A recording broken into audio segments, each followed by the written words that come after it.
Hello again, Nissan fans. So today we're going to look at another Kyosho branded model, and this is of the 11th generation Nissan Skyline, which is the body code V35. And they're available in both sedan and coupe variations, and the sedan came out in 2001 and the coupe came out in 2002, and they stopped production in 2007. It was based off the FM platform, which is the Nissan 350Z platform, and so it had a front midship V6 engine, and depending on the country or trim, it had between 210 and 270 horsepower. It was rear-wheel drive, but some of them had four-wheel drive options, and then the weight distribution was 52 to 48, so that's pretty close to being perfect, right? I always knew this as the Infiniti G35 when I didn't even know this was called the Skyline because it was marketed as an Infiniti. But I always thought the coupe was an attractive vehicle. Some of them had wings, but obviously this one doesn't. It's just a clean one. And this was actually the first Skyline to be exported to the U.S., even though it was called an Infiniti. And it was also the very first Skyline to not have a straight six-cylinder engine. So we went to the V6 because it's more fuel efficient, and also packaging wise it makes it a little easier. The hood doesn't need to be as long. Okay, so let's take a look here. I already took it off the base obviously, and out of the blister. Unfortunately, I picked the black one. It was just the cheapest option, so it's going to be a little hard with all the reflections, but you do see there's 7-spoke wheels, orange blinker, the lights. Yeah, I think it generally looks like the photograph there.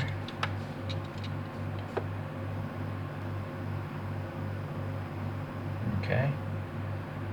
Well, hopefully you can pause the video and decide for yourself if you think it looks good, but it seems alright to me. Okay, let's see these wheels here. Let's go with the back one. I think it actually has printing in the middle, which is rare for a Kyosho blister. Right? It looks, or actually I think it's a molded in rectangle to maybe simulate. Maybe it says Skyline there in the real car. That's I'm just guessing really, but it's a pretty nice wheel. You can see the little lug nut holes, curvature to the tires. There aren't going to be any disc brakes on a Kyosho blister. It's too inexpensive to have disc brakes. Okay, so the black here, unfortunately, I kind of feel like it's having some paint problems. It's got orange printed here for that marker, and then the front. Oh boy, it does have some deep recesses there, and there seems to be a mesh because you can hear the pick going over the mesh over that. Okay, so the front here, this badge is illegible. I'm wondering now, I can't really read Nissan, but the shape is there. This is plastic, and it's obviously got some silver paint on it. These are pretty nice headlights though. There's like a texture back there to make it look like a second headlight. And then, but the bucket itself has dimples, so maybe that is the headlight, and this is literally just like the those refractory textures. Okay, my fingerprints are all over it. Sorry. We got some raised, painted black wiper blades. The mirrors look alright. No reflectivity though. This side, I don't see any major problems. The door handle sticks out. It's body colored. But it's nice that it has the recesses above and below it, so it seems really realistic. The Skyline print is nice there. There seems to be some other stuff there. Now the Nissan on this side seems better, and then that definitely is legible, 350 GT. These taillights are pretty cool. You can see again, it looks like there's like a couple different lights back inside there. The exhausts are kind of weak though. They're just black and no dimensionality to them.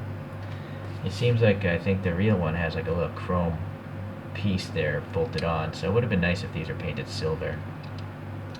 This must be from an older collection because it's press fit together. The newer ones have screws, but the tires do look nice. It does squeakily roll. It rolls like an old gurney, with really old squeaky bearings.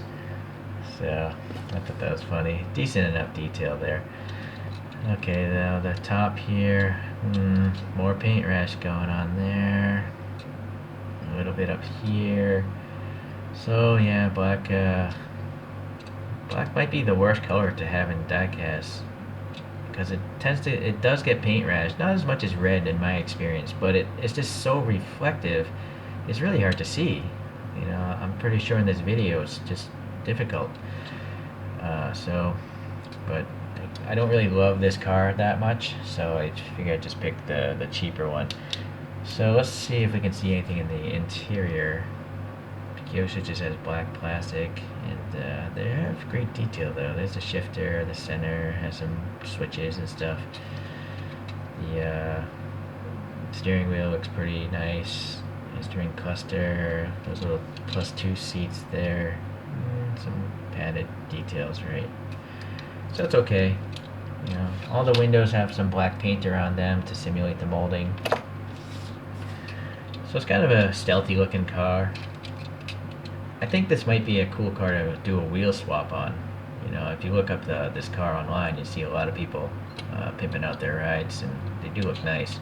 So possibly, maybe I'll put some of those Word C wheels on this.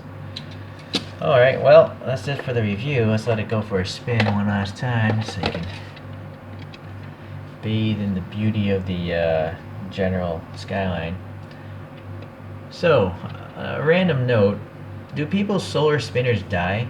This thing has no batteries. It was still solar powered, but I think mine is dying. Like, if you look in the history of my videos, I've spun this coaster before, even without the coaster. What is up? This thing is like, it's dying on me. They're not that expensive. I might have to get some more. Possibly, maybe I'll just get a battery-powered one. Okay, let's put up a couple other cars here. This is a Skyline 4-door, also by Kyosho, and sadly also in black. I think it's a 25 GT Turbo, so it's not a GTR. But I thought I'd just throw it up there to throw a previous generation. This would be like the R34 generation, or V34. I'm not sure. It's something 34. Okay, and then we do have an R35 version. This one's made by a company called JK. Actually, no.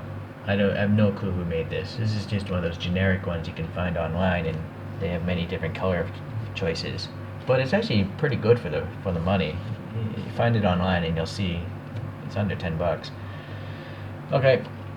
Well, sorry for the fail on the solar spinner. I'm gonna have to figure out something. But that's it for today's that's it for today's Kyosho review. Thanks for watching. We'll see you hopefully when this thing spins again. Bye.